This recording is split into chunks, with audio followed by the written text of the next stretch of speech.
बिस्मिल्लाहिर्रहमानिर्रहीम। अस्सलाम वालेकुम वरहमतुल्लाह। 17वां दिन बहीर रूम के पानियों से तमाम अहलिया ने पाकिस्तान को सुबह बखेर।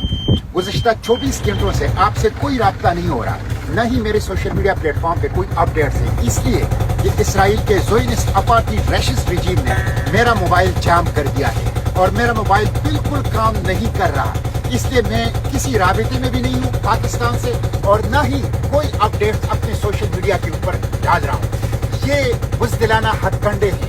हम ड्रोन हमलों से, कम्युनिकेशन की जैमिंग से, रेडियो जैमिंग से, अपने मोबाइल फोन को जैम करने से और इसी तरह धमकियों से हम इंशाल्लाह रुकने वाले नहीं हैं। समंदर की ये मछलियां अगर हमारी गोश्त काले या ड्रोन हमारी जिस्मों के पुर्जे उड़ाएं तब भी हम पीछे नहीं हटेंगे। हम गज़ा जाएंगे, गज़ा की नाकाबंदी तोड़ेंगे, इमदाद पहुंचाएंगे और इस जेनोसाइड को रोकेंगे और इस जेनोसाइड के जो जिम्मेदारान हैं उनको कैफर किरदार तक पहुंचाएंगे।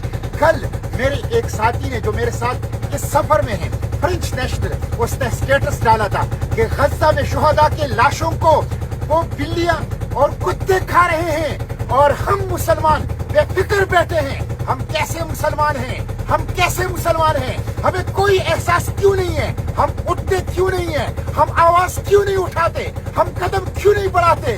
उठिए, आवाज उठाइए, कदम बढ़ाइए, हुक्मरानों पर दबाव डालिए कि ग्लोबल समूह प्रोटेरा को तहफ्फुज़ दे। इंशाअल्लाह चंद घंटों में हम गज़ा के पानियों में होंगे। हम गिरफ्तार होते हैं या कत्ल होते हैं, हमें कोई परवाह नहीं है, लेकिन हमें खुशी है कि हम गज़ा के लिए निकले हैं और हम गज़ा पहुंच के रहेंगे।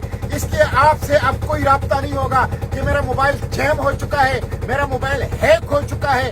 और आप हमारे लिए दुआ करें और हमारे लिए आवाज उठाएं और इंशाअल्लाह हम गज़ा पहुंच के रहेंगे। हुक्मरानों पर दबाव डालें, पार्लियामेंट के सामने, सूबाई असेंबलियों के सामने, चौकों और चौराहों, तालीमी इदारों के अंदर और दुकानदारों की अंजुमन और प्रेस क्लब और बार एसोसिएशन में आवाज उठाएं हमें तहफ्फुज़ देने के लिए, ग्लोबल समूह प्रोटेरा को तहफ्फुज़ देने के लिए, ताकि इस नाकाबंदी को हम तोड़ दें और गज़ा को हम बचा सकें। बहुत शुक्रिया।